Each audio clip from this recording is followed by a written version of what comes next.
Thank you both for being here and talking with us. You've got two films in our festival this year, Heartache and Unsolicited, both of which are screening in the local shorts program that we're offering for free to our audience because we love supporting local film. But let's start off with the question about short films. So short films are kind of their own unique animal in terms of filmmaking. What appeals to the both of you about making a short film? So Nuno, I'm gonna always let you say whatever you want first, because as you know, knowing me for like 30 years, I'll just talk everybody's ear off. So yeah. Why don't you field questions and then I'll jump in with my perspective. All right. So as far as like the short film idea for us to make it work, I just like the fact that, you can be versatile. You're not stuck on locations for a long time. You're not stuck with a long story that you're trying to get the point across. It just keeps it crisp and concise. Tell your story is kind of like if you're trying to pitch an idea. That's kind of how I approach the short side of it. If you're going to tell somebody like, hey, like this is what the movie's about, why can't you just make the film exactly as that is? So I just find it gives you more of an opportunity to keep the audience engaged. And if it's something that, is well received, then it gives you options to maybe make a feature after that. Right. And Unsolicited is what's called a micro short. So it's even tighter, more focused, more specific. Yeah, that would be on Kris's end here. Yeah, I'm glad I let Nuno speak first, because essentially he's saying what I feel as well. The really short version of that answer is, a lot of times so short films are accessible, right? Because they financially, time-wise, script-wise, you can shoot them over a weekend, you can break them up. Like Nuno said, you're not stuck on locations and stuff. And often one of the big perils you see is people take a feature film script and they try and condense it into 20 minutes or 10 minutes or whatever. And with a short film, what you need is you need an entire story arc in whatever the time frame you have. And with the micro short, what I like about it is sometimes and this is one thing that Nuno and I do all the time, is we'll like sit around, we're just talking creative. And it's like, oh, it'd be really cool. Imagine like a guy and a monkey, you're driving down the street and da-da-da-da. Okay, so can you turn that into a feature film? Maybe. Can you turn that into a 10-minute film? Also possible. Can I make that in 15 seconds? Absolutely. And again, the smaller productions, then you go, okay, so what would that look like as a 20-minute film? What does that look like a 90-minute feature? And he's right. Like, we have lots of stuff in different levels of development, and a lot of them start with that first seed. You know what I mean? Mm. That's great. It's got the kind of got that marketing angle, like the elevator pitch. Like, can you deliver this kind of like as a punch and get out, and then you just leave them, reacting to what you've produced without having to like linger. Well, right. And if you, so I also co-host a podcast called How'd You Like That Movie? We do here in Cambridge with Scott Vega, who's also one of the actors from Unsolicited. Right. And one of the things that I talk about often when I do film criticism is, what are you trying to say? And what's the shortest period? What's the shortest distance between those two lines? Sometimes you need that 3 hours cinematically or whatnot, but sometimes it feels like you're just filling time. And you know what? The audience notices that, right? Like they're sitting there being like, why are we still here? So yeah, a lot of gratuity I find in some of these films. So we try to avoid that. That's why we just like to punch in close, get to the point, and then see how the audience would react to anything like that, even when we're just pitching ideas amongst each other. Yeah, it's something, every film that we watch for possible inclusion in the festival, it's a lot of time, it's a lot of energy, it's a lot of passion from filmmakers. But because we deal primarily with independent film, one of the pieces of criticism that our programming committee will often come back with is, I wish this were just 10 minutes shorter. I wish it were just a little tighter in spots. And then you see those films that get it and they hit it on the head, and you're like, yep, they knew about the economy of their script, or they knew about the economy of their editing. And when it works, and when it doesn't, you just need to shave a little bit more. So. Well, and we also have a really good editor who's got tons of credits to his name, Jean-Luca.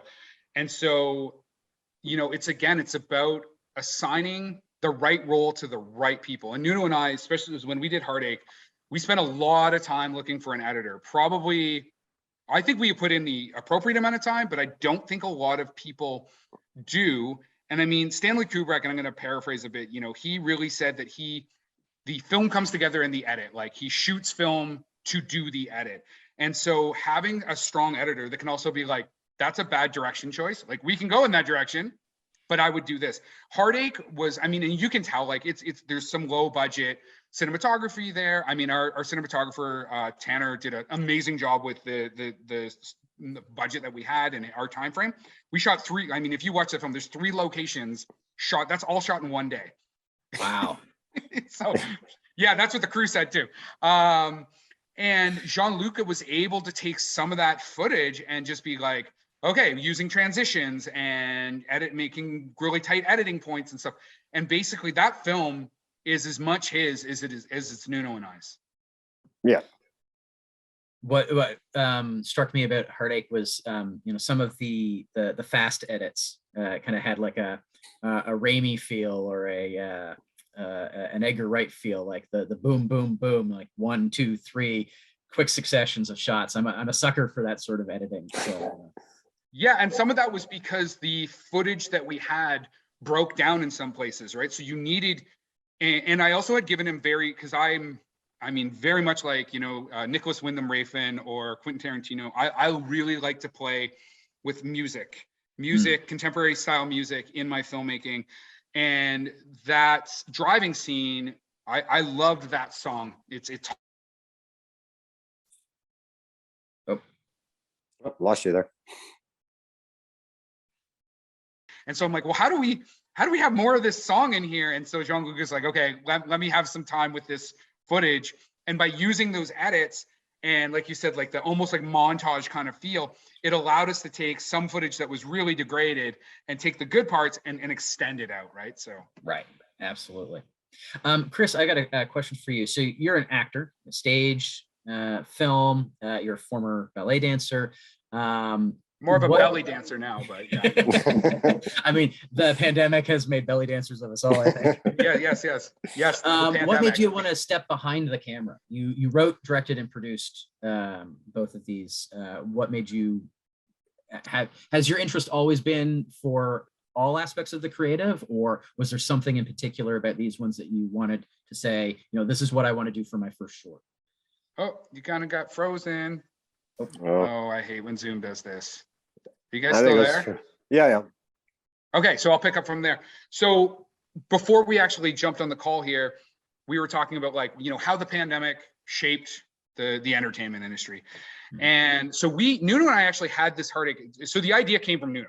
He came over one day and he's like, I don't know, man, I got this thing, and like this guy's in his bathroom. So a lot of that, like the through line in there, that was Nuno's story. And we were like, okay, so like, what do we do with this thing, right? You know, we pitched it to some musicians that we knew, like maybe shoot a music video. I mean, originally we had like more of like a Tom Cruise risky business feel to it, and so you just kind of had this seed idea.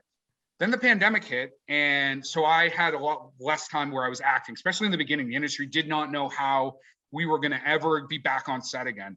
Right. And so I just said, hey, Nuno, do you mind if I just like write a screenplay? He's like, yeah, let's see what you come up with. And so I just kind of took some, you know, some ideas from, so one is from The Big Shave, which is Martin Scorsese's, like, one of his films that he shot in film school. There's a big influence from Drive by Nicholas Winding Refn. And then obviously Death Proof, which is probably one of my favorite Quentin Tarantino films. And so I started I took Nuno's story and I started constructing it. So to actually answer your question, no. And I had been asked about directing, and I was like, I don't know, don't ever direct until you have a story to tell. Well, Nuno gave me a story to tell. The pandemic gave me the time to tell that story. Right. I mean, I guess that's a natural lead into, you know, both of these films were produced during the pandemic. The pandemic has had seismic effects on the film industry. Before we were starting to record, I mentioned that I thought that from a film festival perspective, we would be struggling to have access to films, with productions being all over the map as they were. But actually this year we saw more films than we've ever seen before. So what were the challenges that you faced, with the production of these during the pandemic, and then challenges as artists and producers, just kind of in general? Go ahead, Nuno, Some you of can the take that. yeah, some of the ones we noticed right away was location scouting. We were trying to find a good location and trying to be like, respectful of the pandemic and everybody's health and safety. That was one of our main concerns, is like, how do we get people on board? How do we protect everybody? Making sure that, what is our backup plan? So that was the scheduling, I believe, was some of the hardest things. And then, guaranteeing that, people weren't wasting their time or risking their health. So I know, like, in the industry, a lot of it's shoulder to shoulder work, but then trying to make sure everybody's doing the right thing, socially distancing, making sure everybody's respecting each other's personal space while still working side by side. That was one of our challenges that we found. What do you think, Kris? Yeah, I mean, again, Nuno kind of is 100% on point there. And it's still a challenge. Like I said, I'm producing a film right now called the working title is A Man Walks Into a Bar. We're shooting at a public location at a bar in downtown Toronto. And so it's like a $13,000 budget, 2-day shoot. And I still am trying to struggle with what happens if your cinematographer gets COVID on the day? Yeah, right. You know what I mean?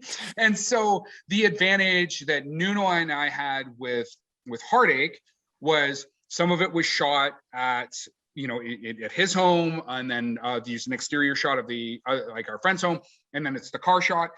And we had a really good working relationship with everyone that if things go south, we'll just do this at a different time. Right. It was very casual. Did we shoot on a weekend? I think we shot on a Saturday or Saturday. Yeah. So we had that flexibility, and everybody kind of knew everybody, this is even pre-vaccine, right? So everybody had masks. The hair and makeup was wearing mask and shield. So all of that. Then I moved into Unsolicited, which is so now like kind of post-vaccine, everybody wore masks, everybody signed waivers, everybody, like all that stuff. And now with this last film, or this current film that I'm working on, we're kind of at the other end, but now you're almost back to where you would have been shooting pre-pandemic, but the pandemic is still there. So some of this stuff is, again, you're still having conversations with locations about, okay, so we're going to book your space when you're closed, but if we need to pivot and move, we need an agreement that that's okay. And same with the actors and the crew. It's like, we get it. You're taking your time, but like, if you can't commit to a certain amount of flexibility, then we need to go in a different direction. Because again, if the director's like, I just got COVID, you can't shoot, period. Right. So. You brought up a point when you mentioned that you filmed in Nuno's home, you filmed in front of friends' homes.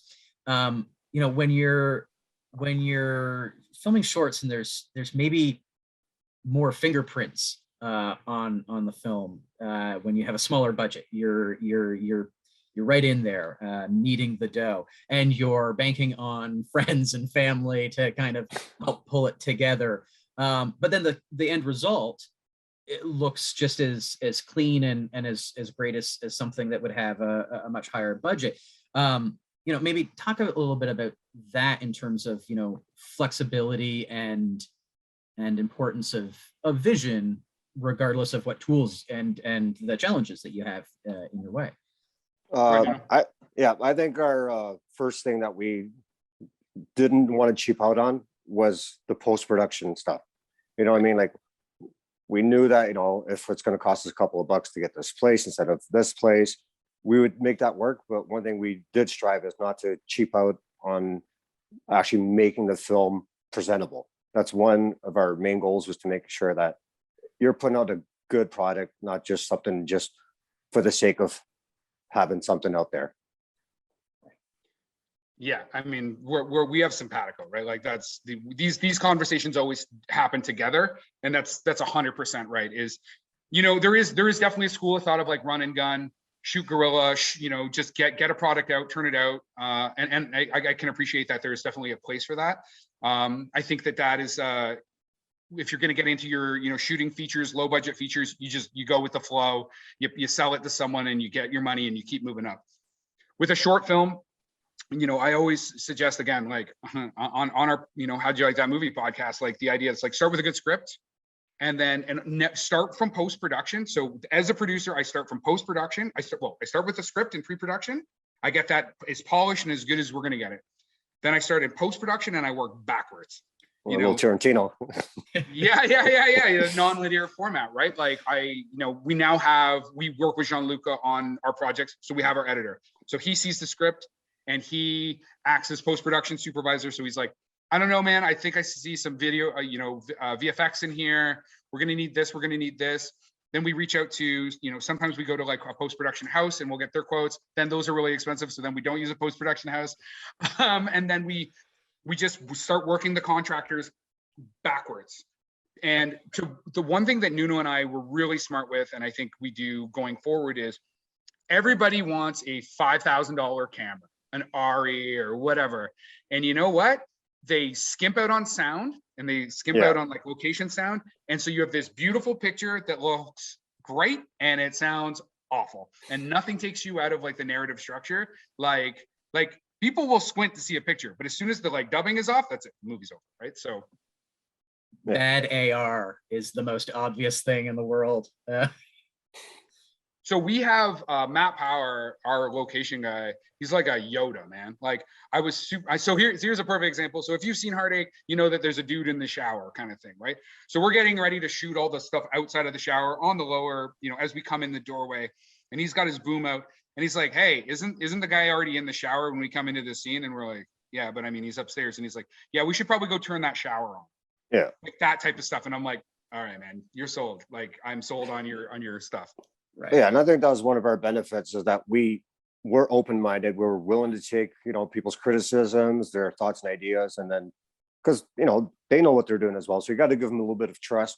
Like we know what our end result is going to be, and then open criticism, I think, is probably one of the best ways to go about it. Not be so, narrow-minded that you could skip out on a really good idea.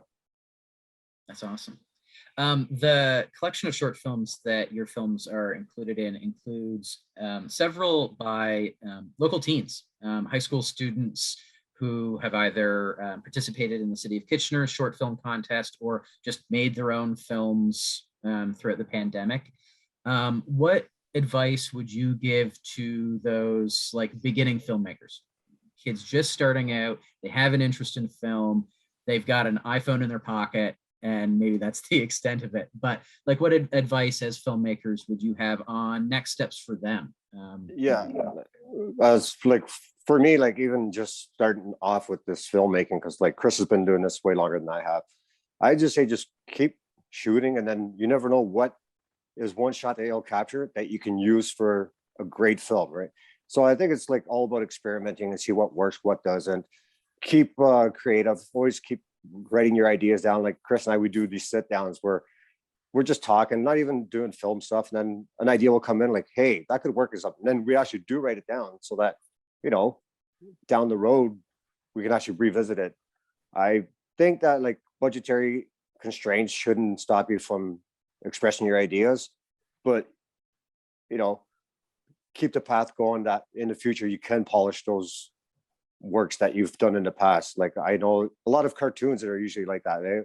The animator will come up with a pilot and it's horrible, but as it progresses, it's the idea that was first incepted that does make it what it is when it's success. I think it's is it BoJack Horseman was exactly kind of what you were saying. Like it was just a couple people spitballing and like telling jokes, and someone said, what if a horse was depressed? And then the idea became BoJack Horseman. So it's great to just have like a notebook filled with random ideas and scribbles, and you never know what a year, 2 years, 5 years down the line, you'll flip back through them or something will occur to you and you're like, well, that idea could go with a new idea I have, and there's the beginnings of a script. Right. Yeah, I agree with that. Yeah, I mean, a perfect example of that is Quentin Tarantino's 8mm My Best Friend's Birthday, which then basically became big chunks of Pulp Fiction and True Romance, which he wrote obviously but didn't direct. Unsolicited, the original working title was Fish Picks. And it came about from me having brunch with someone, and they were talking about, oh man, what is it with like dudes, you know, sending me these pictures of them with fish? And I was like, it's a fish pic. And I was like, a fish pic. And then we worked it out with Nuno, and then we wrote a really short script. And one thing I do want to talk about with that, before I answer kind of your original question, is that, so you've seen Unsolicited, right? Yeah. So do you know that only one of those people is an actual professional actor? No. Every one of those are friends of mine. Only one of them is a professional actor, and that's Steph. She's the blonde woman. She's like an equity theater, you know, professional. Everyone else are just friends that were being paid with like booze. And we basically just like gave them a bunch of drinks. I had a really rough like set of dialogue. I kind of knew where we wanted to go. Mhm. And then like Michelle, her lines and stuff they're not improv. They're built up on like where I wanted to start.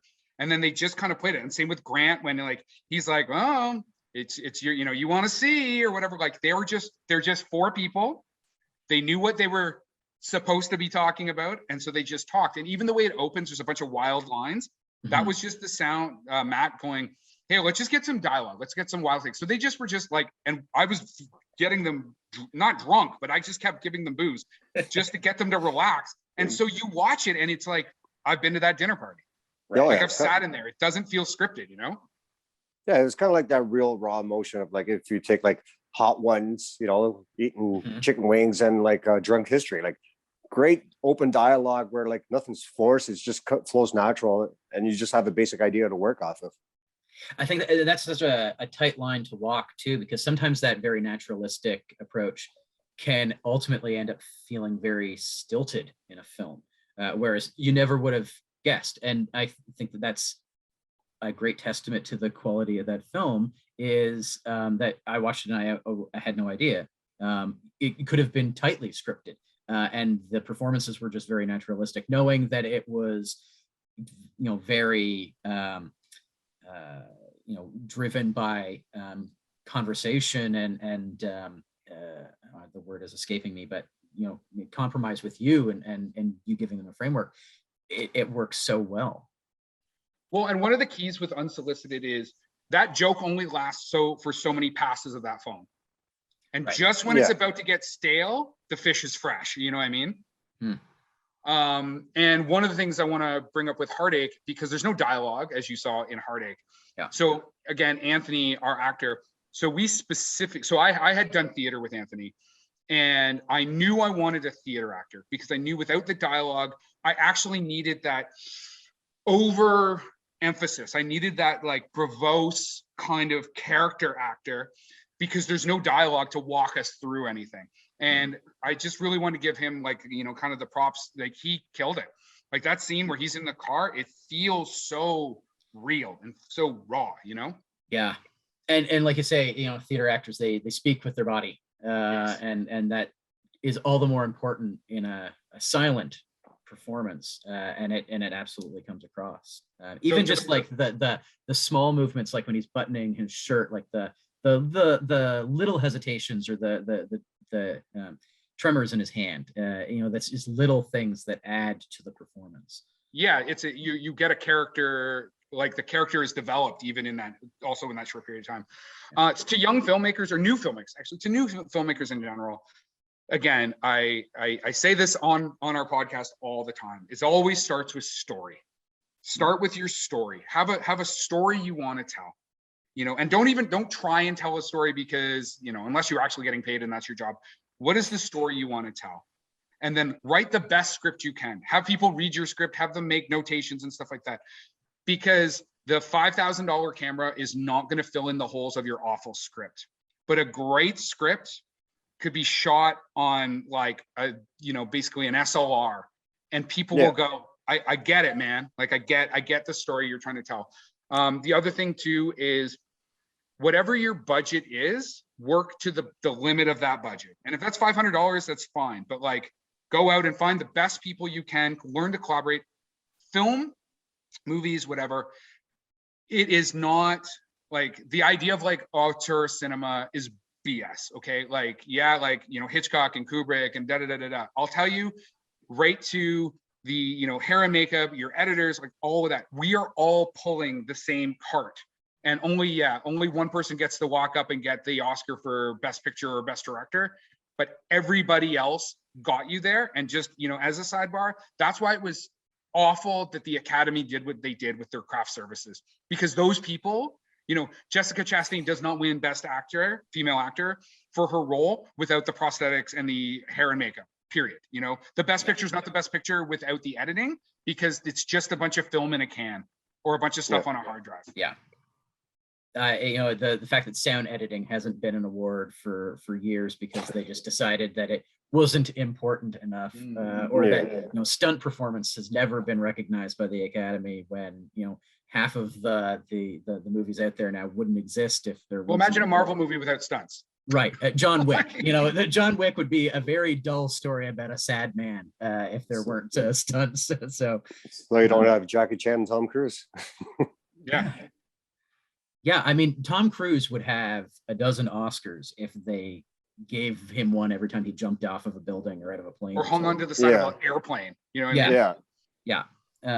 It's a point that we really do like to make with the festival, that, you know, especially independent movies, you know, there's not a giant studio behind these things. They're passion projects that are pulled together by everybody who's involved, and they spend a lot of time making these things, and they deserve to be out there and seen by people, and all the more important when you know, they're local, and we can support a local scene. And, you know, Region of Waterloo is lucky in that we're proximate to Hollywood North and Toronto, and that if you really want to try and make it, you can go down the street and try and make it there, but there's just as much opportunity right here, you know, in your backyard, at least to get a start and to come back to, because there's untapped you know, resources here in the community. Yeah, well, and that's one thing. Go ahead, Nuno. Go ahead. Oh, yeah, that's one thing we noticed, like with the whole pandemic, was that you weren't able to go to festivals in person and network. Because we did get to, you know, our first release was the KW Film Festival, and that was a drive-in style, but then you kind of got to mingle a little bit, which was great, because then you can, you know, see somebody's work and then interact with them and find out, you know, what they're working on, what ideas you could share, like maybe even have them work on one of your projects, which was great. So that's one thing I think all filmmakers missed out on, was that interaction, live networking that could have, you know, made some new relationships and even some greater ideas come to fruition. Yeah, and I 100% agree with Nuno. Because, you know, the director of photography, Eric, on Unsolicited, who's also going to work on another project I'm doing called The Gathering, I met him through like an email chain, but he had been at the KW Film Festival, so he had seen Heartache. Some of the graphic design that was done on Unsolicited poster was also done by someone who was a young director who was at that film festival. And he's right, like the human filmmaking is I would say is actually like almost like 80-20 people to actual filmmaking. Like it's the making the connections that helps you get the money, the people show up, they make the thing. At the end, there's a product. And one of the things that we try to do specifically with like our Ava Mac company, which by the way, Ava is Nuno's daughter and Mackenzie is my daughter. So 2 friends, 2 films, 2 daughters, you know what I mean? Nice. We actually always reach out to our local community first. So, you know, even when I'm casting for stuff in Toronto, I put out casting notices in KW. I put out crew notices in KW. I want money from KW, you know, whether it's grant money or own money or investor money. I want it spent locally. I want to, like you guys, we want to develop this because there's great people here, there's great stories. Yeah. And, you know, sometimes you need that stone that gets you to Toronto, that gets you to Los Angeles or New York as well. So if we can be one of those stones, that's amazing. Yep. Yeah. And I mean, it's true of literally every filmmaker out there, whoever they are. They started, you know, in a backyard somewhere. Except if you're Sofia Coppola, the backyard was bigger. right. Yeah, there are notable exceptions. What did you think of our films? I mean, no, that's like such a, maybe you want to stop the recording part, but no, I thought they were wonderful. I love Unsolicited. I love short film that takes the opportunity to tell a joke. Because I feel like, you know, jokes comedy in film can be such a difficult thing to pull off, and I think that short films are such a great delivery method of like set up punchline. Yes. And I'm such a sucker for comedy, and comedy is so hard to find in independent films too. Like it's the thing we struggle with the most every year when we're looking at films for the festival, is finding good independent comedies. And I don't know if it's just that they don't exist or what, but you know, we're lucky if we can find one or two every year. And so I'm such a sucker for when something just like when the credits roll and I'm laughing. But yeah, no, I thought they were both, like I said, Heartache looked so good. And the editing just completely won me over. And when that song comes on, I'm like, yep, I'm right here. I'm in the pocket. You've got me. Everything about it, and like the camera just lingering on the front door through the car window. It was just wonderful. Well, thank Cool, you. man. Thank you both so much for being here and talking with us. And you know, next year we hope to be back in person, full bore. You know, the world being what it is, who knows? But we desperately want to get back to normal, and we hope to see you again in the festival in the future. All right, Thanks, man. thank you. All right, have a good night.